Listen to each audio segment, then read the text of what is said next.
चलिए स्टूडेंट, हम लोग क्वेश्चन नंबर 8 को सॉल्व करते हैं। देखिए क्वेश्चन नंबर 8 में क्या कहा जा रहा है, निम्नलिखित समुच्चय युग्मों में से कौन से युग्म असंयुक्त हैं। तो स्टूडेंट आप लोग समझिए, जैसे कि हमारे पास अगर कोई समुच्चय ए है, समझिए अगर हमारे पास कोई समुच्चय है और ये जो समुच्चय ए है कुछ इस तरीके से है 1 2 3 4 5, ठीक है। और हमारे पास कोई दूसरा समुच्चय बी है और जो हमारा बी समुच्चय इसके अवयव कुछ इस तरीके से हैं 6 7 8 9 10। अब ए समुच्चय ए हो गया, समुच्चय बी हो गया। अब अगर हम लोग समुच्चय ए और बी का इंटरसेक्शन निकालें, इंटरसेक्शन यानी कि सर्वनिष्ठ निकालें, ए इंटरसेक्शन बी, देखिए हमारे पास ए इंटरसेक्शन बी, यहाँ पर क्या आएगा इंटरसेक्शन। देखिए ए और बी का इंटरसेक्शन क्या होगा भाई, इसमें वही अवयव आएंगे जो समुच्चय ए और समुच्चय बी में हो। तो आप देखिए क्या आपको कोई अवयव ऐसा मिल रहा है जो समुच्चय ए और बी दोनों में है, तो आप कहेंगे नहीं मिल रहा है। तो यहाँ पर हमें किस तरीके का समुच्चय मिला, एक रिक्त समुच्चय मिला। तो आप लोग यहाँ से एक बात समझ लीजिए, अगर हमारे पास कोई दो समुच्चय है, जैसा कि यहाँ पर ए और बी है, और हमने दोनों समुच्चयों का भाई जो भी समुच्चय हमने उनका इंटरसेक्शन लिया, और इंटरसेक्शन अगर हमें एक रिक्त समुच्चय मिल रहा है, तो हम कहेंगे ए और बी कैसे हैं, असंयुक्त समुच्चय। लिखिए ए और बी असंयुक्त समुच्चय हैं।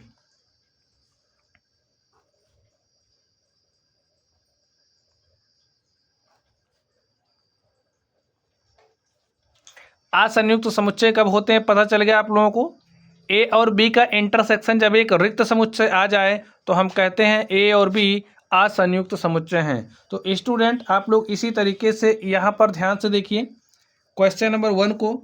तो क्वेश्चन नंबर 1 में क्या बात कही जा रही है, हमारे पास कोई समुच्चय दिया गया है, ये जो समुच्चय है इसको मान लेते हैं ये हमारा समुच्चय ए है, और जो समुच्चय ए है इसके अवयव दिए गए हैं 1 2 3 4। यहाँ पर हमारे पास एक दूसरा समुच्चय दिया गया है, इस दूसरे वाले समुच्चय को हम बी मान लेते हैं, ठीक है।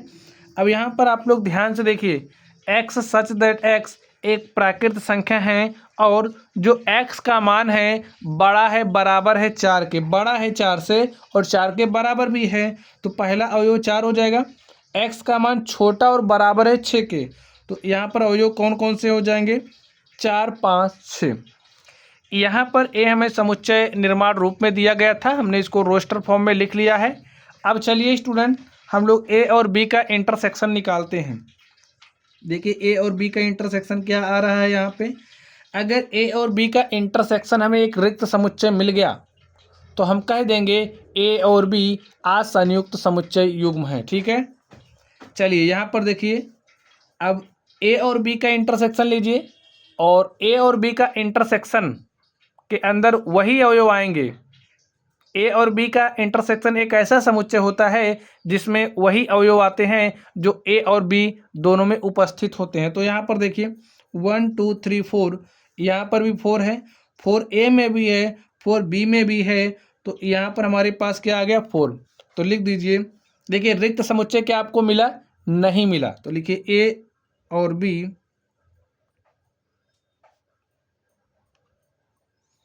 असंयुक्त समुच्चय युग्म नहीं है, समुच्चय युग्म नहीं है, ठीक है स्टूडेंट। असंयुक्त कब होता है, जब ए इंटरसेक्शन बी हमारे पास एक रिक्त समुच्चय आ जाए। चलिए अब हम लोग इस दूसरे नंबर की बात कर लेते हैं। यहाँ पर ध्यान से देखिए, हमारे पास समुच्चय दिया गया है, समुच्चय के अवयव कुछ इस तरीके से हैं, और ये जो समुच्चय दिया गया इसको हम मान लेते हैं हमारा क्या है, ए है, ठीक है। तो अवयव कौन कौन से हैं लिख दीजिए, ए ई आई ओ यू, इसको हम बी मान लेते हैं। तो बी इज इक्वल टू हमें दिया गया सी डी ई एफ। चलिए हम लोग ए और बी का इंटरसेक्शन निकालते हैं। तो देखिए ए और बी का इंटरसेक्शन क्या हो जाएगा, अब यहाँ पर आप लोग ध्यान से देखिए भाई, ए और बी का जो इंटरसेक्शन होगा वो एक ऐसा समुच्चय होता है जिसमें वही अवयव आते हैं जो ए और बी दोनों में मौजूद हो। तो यहाँ पर देखिए ए है, यहाँ पर ई लिखा है, यहाँ पर भी ई लिखा है, बाकी क्या कोई अवयव आपको मिल रहा नहीं मिल रहा है। तो ए और बी का जो इंटरसेक्शन है उसमें अवयव क्या आ गया, ई। अब यहाँ पर आप लोग ध्यान से देखिए, क्या ए और बी असंयुक्त समुच्चय युग्म है? आप कहोगे नहीं, लिखिए असंयुक्त नहीं है।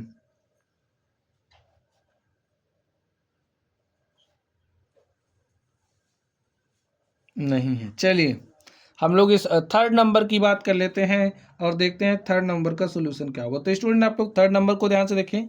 समुच्चय निर्माण रूप में लिखा गया है एक्स सच दैट एक्स एक समपूर्णांक है।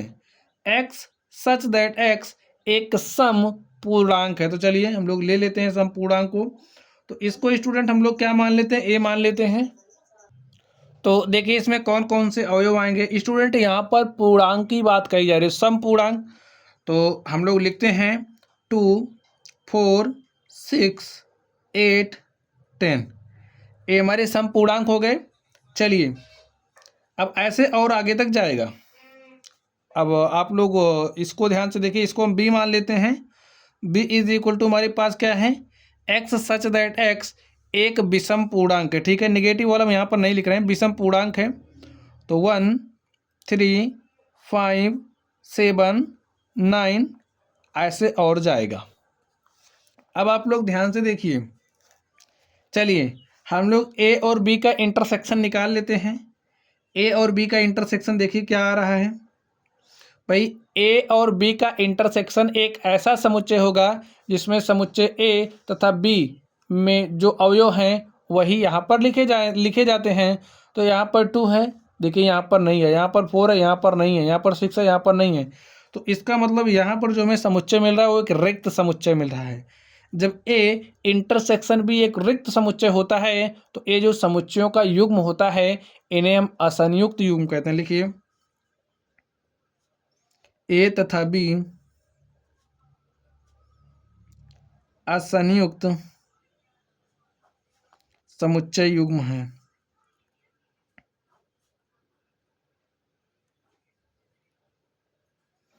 ठीक है स्टूडेंट, तो इस तरीके से ये जो हमारा क्वेश्चन नंबर 8 था, हमने 8 नंबर को सॉल्व कर लिया है। तो चलिए आप लोग पढ़ते रहिए। अगर आप लोगों को कोई भी डाउट हो तो आप लोग कमेंट बॉक्स में कमेंट करना। वीडियो पसंद आए तो वीडियो को लाइक कीजिएगा, चैनल पर नए हो तो चैनल को सब्सक्राइब कीजिएगा। तो चलिए स्टूडेंट्स आप लोग पढ़ते रहिए। Thank you.